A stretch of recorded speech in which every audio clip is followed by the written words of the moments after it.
statement. Thank you, Mr. Chairman, for holding this hearing. Thank you both for coming to help us understand this process better. I'd like to go back over some of the history, too, that's been mentioned by the chairman, but just to put a point on it. In 2011, both the GSA and FBI developed plans for a new consolidated suburban headquarters for the FBI. The plan cited the need for a new building, defined its requirements, and recommended the use of a public-private partnership via a ground lease back with a private developer. GSA's plans also called for an 11 B report, which recommended federal construction, which would require upfront full appropriations. By 2017, however, after years of work by the GSA and the FBI, authorization by this committee and the Senate Committee on the Environment and Public Works, an extensive environmental impact study process, a complex request for information and request for a proposal process with the private sector, a shifting program of requirements, funding strategy revisions, changes in the leadership of the FBI, the GSA, and the White House, and multiple requests for funding, all of that, the GSA canceled the procurement citing insufficient funding. In 2018, the Senate required GSA to submit a revised plan for the project. That plan was also frustrating.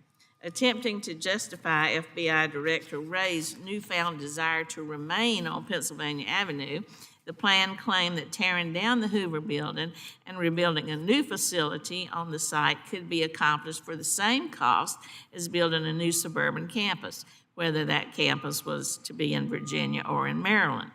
What the 2018 plan did not acknowledge was that GSA determined they could build a new building for the same price because they were going to shrink the workforce, as they planned on moving more than 2,000 FBI staff to other FBI facilities around the country. Excuse me. At the time, GSA also avoided mentioning that a building on Pennsylvania Avenue could not possibly meet the highest level of security required for federal construction, otherwise known as Interagency Security Committee Level 5. Then the FY 2022 Consolidated Appropriations Act directed GSA to select a site from one of the three that had been included in GSA's 2017 prospectus. There were two in Maryland and one in Virginia. That process and the action of GSA's site selection officials is what we need to talk about today. And I'm confident that some of our questions about the process will be resolved after this discussion.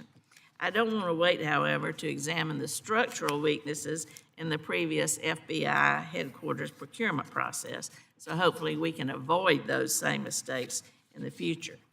The last time around, I believe GSA obfuscated and evaded. Questions about funding differences and strategies were never answered. Details about the market value of the Hoover building were never produced. Shortcomings in the 2018 plan were never acknowledged, and I do believe that some of the GSA staff at the time were less than truthful to Congress. At this hearing, I'll be looking, like the chairman, for information about GSA's procurement strategy and funding needs. I want to know how GSA is going to provide the FBI with the secure, modern facility that it needs, one where hunks of concrete aren't falling out of the ceiling onto the desk of employees.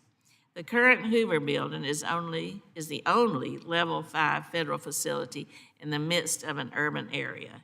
It is a counterintelligence disaster just waiting to happen, and as such is a threat to our national security.